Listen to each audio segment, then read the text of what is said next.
اعوذ باللہ من الشیطان الرجیم بسم اللہ الرحمن الرحیم اللہم صلی علی سیدنا و مولانا محمد وعلی آلہ وصحبہ وبارک وسلم وسلم۔ السلام علیکم ناظرین، پروگرام عالم اور عالم اسپیشل کے ساتھ عامر لیاقت حسین حاضر خدمت۔ ناظرین کرام، میں اس وقت ایک ایسی علمی درسگاہ میں موجود ہوں کہ جس کی بنیاد ایک ایسی ہستی نے رکھی جنہیں بہت ادب کے ساتھ طالبان علم مفتی اعظم پاکستان کہتے ہیں، جن کا نام ہے مفتی محمد حسین نعیمی رحمہ اللہ تعالی۔ اور پھر اس کے بعد علم سے محبت کا، عشق سے تعلق کا یہ کارواں بڑھتا رہا، اور پھر اس کی باغ ڈور حضرت مولانا ڈاکٹر سرفراز نعیمی شہید رحمہ اللہ تعالی کے ہاتھ میں آئی۔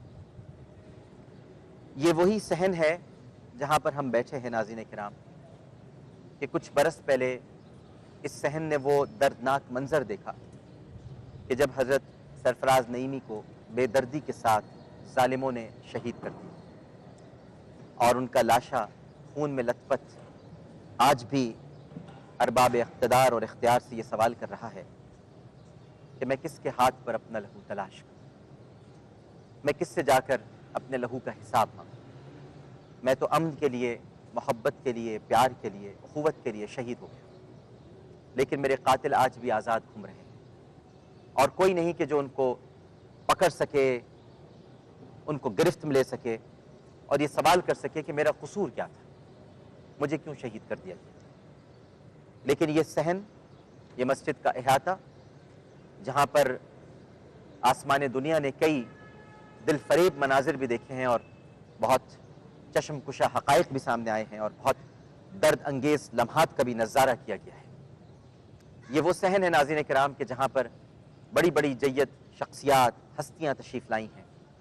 یہاں پر کئی طلباء نے علم کے ایک نئے بحر بے کرہ کی طرف بڑھتے ہوئے دستار بندی کا اعزاز بھی حاصل کیا ہے۔ یہاں سے عالم بھی تیار ہوئے ہیں، یہاں پر وعدے بھی کیے گئے ہیں اور دعوے بھی کیے گئے ہیں، اور ابھی کچھ وعدے اور دعوے تو گزشتہ روز ہی کیے گئے ہیں۔ تو یہ بہت ایک تاریخی جگہ ہے جس کو ہم جامعہ نعیمیہ کہتے ہیں۔ گڑھی شاہو میں یہ ادارہ قائم ہے، اور سب سے بڑی بات یہ ہے کہ لادینیت کے جو ارد گرد کچھ مراکز قائم ہیں، ان مراکز کے سامنے عشق رسول صلی اللہ علیہ وآلہ وسلم کی شمع جلاتے ہوئے یہ ادارہ مفتی محمد حسین نعیمی رحمہ اللہ تعالیٰ کے لیے صدقہ جاریہ ہے۔ آج جب ڈاکٹر سرفراز نعیمی رحمۃ اللہ علیہ ہمارے درمیان موجود نہیں ہیں، تو ہماری نگاہ ایک ایسی شخصیت پر جا ٹھہرتی ہے جس نے اپنے باپ کے مشن کو، اپنے دادا کے عزم کو آگے بڑھانے کا تہیہ کر رکھا، جو کسی بھی رکاوٹ سے نہیں ڈرتا، اس کے پائے استقامت میں کبھی لغزش پیدا نہیں ہوتی، اس کا عزم مسلسل ہے، استقلال کے ساتھ ہے۔ اور مجھے بڑی خوشی ہوتی ہے کہ جب میں ان سے گفتگو کرتا ہوں یا وہ مجھے کبھی یہ اعزاز بخشتے ہیں کہ جامعہ نعیمیہ میں گفتگو کے لیے، خطاب کرنے کے لیے بلا لیتے ہیں، تو یہ میرے لیے بہت بڑے اعزاز کی بات ہے کہ مجھ پر مفتی محمد حسین نعیمی صاحب رحمۃ اللہ علیہ اور پھر ڈاکٹر سرفراز نعیمی شہید کی نظر کرم ہے کہ میں یہاں پر آ جاتا ہوں اور بچوں سے گفتگو کر لیتا ہوں، خطاب کر لیتا ہوں۔ لیکن سب سے بڑی بات یہ ہوتی ہے کہ یہاں علماء کی زیارت نصیب ہو جاتی ہے، جید علماء کرام تشریف لاتے ہیں، اور صلاۃ و سلام سے جو تعلق ہے وہ اور مضبوط ہوتا چلا جاتا ہے۔ تشریف فرمائے ہمارے ساتھ، آج ان سے کچھ گفتگو کریں گے، کچھ سوالات ہیں جو میں پوچھنا چاہوں گا۔ یہاں علماء کرام تشریف فرمائے، لیکن سب سے پہلے میں تعارف کرا دوں، ہمارے ساتھ تشریف فرما ہے پرنسپل ہیں جامعہ نعیمیہ کے، نائب ناظم اعلیٰ تنظیم المدارس اہل سنت، ممبر سنڈیکیٹ پنجاب یونیورسٹی، ممبر قرآن بورڈ پنجاب، ڈاکٹر راغب حسین نعیمی صاحب۔ السلام علیکم۔ وعلیکم السلام ورحمۃ اللہ وبرکاتہ۔ مزاج گرامی بخیر ڈاکٹر صاحب؟ الحمدللہ۔ سب سے پہلے تو ڈاکٹر صاحب کو ہم اس بات کی بھی مبارکباد دیں گے کہ ڈاکٹر صاحب کے صاحبزادے نے ماشاءاللہ کل قرآن پاک حفظ کیا ہے، اور ان کی ماشاءاللہ ان کی پذیرائی کی گئی ہے، ان کو مفتی منیب الرحمن صاحب نے خلعت بخشی ہے، تو آپ کو بہت بہت مبارک ہو۔ بہت شکریہ، اور پھر ہم نے ایک مبارک۔ بہت ہی پیارے معصوم سے یعنی محمد حسین ثانی کو بھی تقریر کرتے ہوئے دیکھا ہے، اور اگر آپ ان کی خطاب کو سن لیں، میں وہ لے کر جا رہا ہوں ریکارڈ کر کے، انشاءاللہ آپ کو ٹیلی ویژن پہ دکھاؤں گا۔ چھوٹے سے ہیں لیکن کیا انداز خطابت ہے ماشاءاللہ، کیا جوش خطابت ہے، دادا کا رنگ نظر آ رہا ہے اور پوت کے پاؤں تو پالنے میں ہی نظر آ جاتے ہیں. بہت مبارک ہو آپ کو اس کی بھی. ان کے ساتھ تشریف فرما ہے ہمارے بہت ہی قابل احترام، آپ صدر ہیں فکر رائٹر فورم کے، مصنف ہیں، بہت ساری کتابیں آپ نے لکھی ہیں، صحافی ہیں، کالم نگار ہیں اور ترجمان ہیں جامعہ نعیمیہ کے. ہمارے بھائی ہیں، ہمارے محترم ہیں، محترم جناب ضیاء الحق نقشبندی صاحب. السلام علیکم. طبیعت ٹھیک ہے آپ کی؟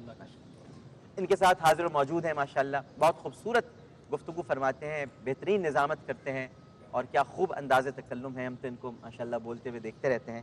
آپ ناظم اعلیٰ ہیں المرکز الاسلامی کے، خطیب ہیں جامع مسجد نعیمیہ اور صدر نعیمین ایسوسی ایشن. بہت خوبصورت انداز گفتگو ہے مفتی محمد حسیب قادری صاحب. السلام علیکم. وعلیکم السلام. طبیعت ٹھیک ہے آپ؟ یہ الحمدللہ. کیسے ان کے ساتھ تشریف فرما ہے سجادہ نشین ہیں علی پور سیدہ شریف کے، پرنسپل شاہ لاسانی یونیورسٹی کے، ہمارے بہت ہی قابل احترام، بہت شکر گزار ہیں کہ آپ تشریف لائے ہیں، پیر سید کرامت علی شاہ صاحب. السلام علیکم. مزاج گرامی، بلا کسی توقف ناظرین کرام کسی بھی وقت یہاں پر جامعہ نعیمیہ میں اذان مغرب کا وقت ہو جائے گا، لیکن پہلا سوال میں راغب حسین نعیمی صاحب کے خدمت میں پیش کرنا چاہوں گا. راغب بھائی، کل ماشاءاللہ بہت خوبصورت اجتماع ہوا جی. اور مفتی محمد حسین نعیمی رحمۃ اللہ علیہ کی یاد میں آپ نے ایک سیمینار منعقد کیا، لیکن موضوع آپ نے بہت اچھا رکھا اور وہ موضوع دراصل شاید وقت کی ضرورت بھی ہے اور اکابر کی ارواح بھی یہی چاہتی تھیں کہ وہی موضوع یہاں پر زیر سماعت ہو، زیر گفتگو ہو.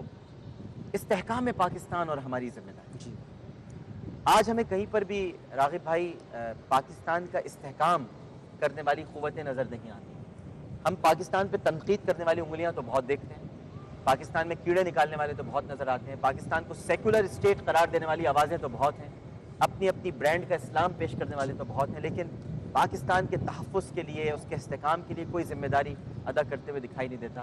کیا فرمائیے گا اور کیوں یہ موضوع آپ نے رکھا؟ بسم اللہ الرحمن الرحیم. سب سے پہلے میں آپ کا شکریہ ادا کروں گا اور آپ کے ساتھ ARY کی پوری ٹیم کا شکریہ ادا کروں گا کہ آپ نے اپنے اس پروگرام کے لیے جامعہ نعیمیہ کے اس تاریخی صحن کا انتخاب کیا. جہاں تک بات ہے مفتی اعظم سیمینار کی، الحمدللہ بزرگوں کا طریقہ کار اور روایت یہی رہی کہ بزرگوں کے جانے کے بعد ان کے لیے عرس کی محافل کی بجائے سیمینار کا انعقاد کروایا جاتا ہے اور ہر سال ایک موضوع منتخب کیا جاتا ہے جس کا تعلق موجودہ حالات کے ساتھ اور پاکستان کے ساتھ اور اسلام کے ساتھ. جیسے ماضی میں ہم نے تحفظ ناموس رسالت اور ہماری ذمہ داریاں اس موضوع پہ ہم نے گفتگو کروائی اور سیمینار کا ٹاپک رکھا. اس دفعہ چونکہ پاکستان تاریخ کے اعتبار سے ایک عجیب دوراہے پہ کھڑا ہوا ہے کہ جس میں ہم یہ دیکھتے ہیں کہ حکومتیں عامت الناس کے بنیادی زندگی کی ضروریات کو پورا کرنے سے قاصر نظر آ رہی ہیں اور عوام اس وقت مہنگائی کے چکی میں پستی ہوئی نظر آ رہی ہے. اور مزید یہ کہ بجلی اور گیس کی لوڈ شیڈنگ اور بڑھتی ہوئی قیمتوں نے ان کی زندگی کو اجیرن کر کے رکھ دیا ہے اور اس کے ساتھ ساتھ ہر وقت ایک دھڑکا لگا رہتا ہے کہ کب پاکستان میں موجود حکومتیں تبدیل کر دی جائیں، ختم ہو جائیں یا ان کے اوپر کوئی اور آ کے قابض ہو جائے. اس اعتبار سے پاکستان کا سیاسی استحکام، پاکستان کا معاشی استحکام اور ان دونوں کی بنیاد کے اوپر پاکستان کا معاشرتی استحکام خرابی کی طرف جاتے ہوئے نظر آ رہے ہیں، بلکہ کچھ معاملات میں تو خرابی کی انتہا ہو گئی ہے. اس پس منظر میں ہم نے جامعہ نعیمیہ میں جد امجد مفتی محمد حسین نعیمی علیہ الرحمہ کی 14ویں برسی کے اعتبار سے سیمینار کے لیے عنوان کا جو انتخاب کیا وہ یہی رہا، استحکام پاکستان اور ہماری ذمہ داریاں. اور ہم نے اس استحکام پاکستان اور ہماری ذمہ داریاں سیمینار میں علماء کو بھی دعوت دی، مشائخ کو بھی ہم نے دعوت دی، سیاستدان بھی اس کے اندر آئے، سماجی کارکن بھی اس کے اندر آئے، معاشرتی اصلاح کرنے والے لوگ بھی یہاں پہ آئے، معیشت دان بھی آئے اور انہوں نے آ کے اپنے اپنے انداز سے اپنی اپنی فکر کے مطابق، اپنی اپنی سوچ سمجھ کے مطابق پاکستان کو مستحکم کرنے کے لیے آج ہمیں کن خطوط کو پر چلنا ہے اور کن خطوط کے اوپر اپنی قوم کو لے کر چلنا ہے ان کے حوالے سے ہماری رہنمائی کی.